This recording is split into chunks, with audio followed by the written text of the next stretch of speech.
आज ईद-उल अझा म्हणजे बकरीदच्या या मुहूर्तावर कोपरगाव शहरामध्ये हर्ष उल्हासाच्या संगे ईद ही साजरी करण्यात येत आहे।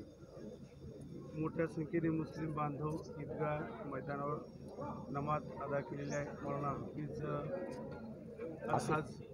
आसिफ मिल्ली साहेब यांच्या नेतृत्वाखाली आजची नमाज अदा केली आहे। ईद-उल अझाबद्दल आपल्या सविस्तर माहिती देईन माझी प्राचार्य रियाज सर। आपण त्यांच्याशी जाणून घेऊ या ईद-उल अझा म्हणजे बकरीचं महत्त्व काय आहे। आज 17 जून 2024 कोपरगाव शहर आणि संपूर्ण भारतामध्ये ईद-उल अझा म्हणजे त्याला बकर ईदसुद्धा म्हणतात, मोठ्या हर्षोल्लासात साजरी होत आहे।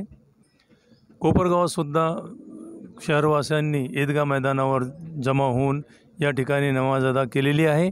सगळ्यांनी एकमेकांना शुभेच्छा दिलेल्या आहे। सर्वप्रथम मी सर्व भारतीयांना ईद-उल अझाच्या म्हणजेच बकर ईदच्या हार्दिक शुभेच्छा देतो।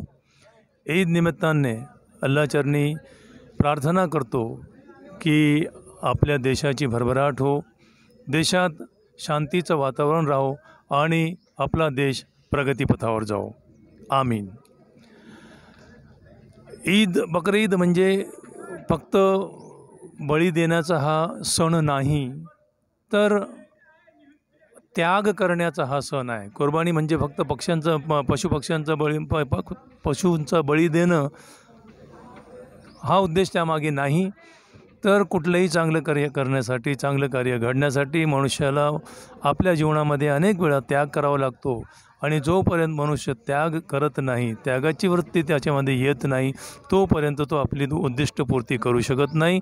ईशप्राप्ती जर तुम्हाला करायची असेल तर तुम्हाला बऱ्याचशा गोष्टींना त्याग द्यावं लागेल। हीच शिकवण या बकरीदच्या निमित्ताने होते।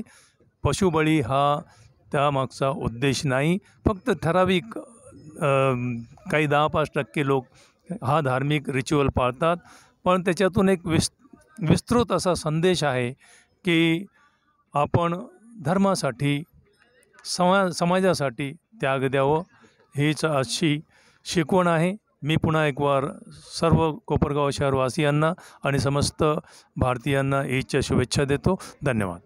तर हे होते कोपरगाव ईदगाहच्या मैदानातून माजी प्राचार्य रियाज सर आणि ईदच्या या हर्ष उल्हासाच्या सणामध्ये त्यांनी सविस्तर माहिती दिलेली आहे। धन्यवाद।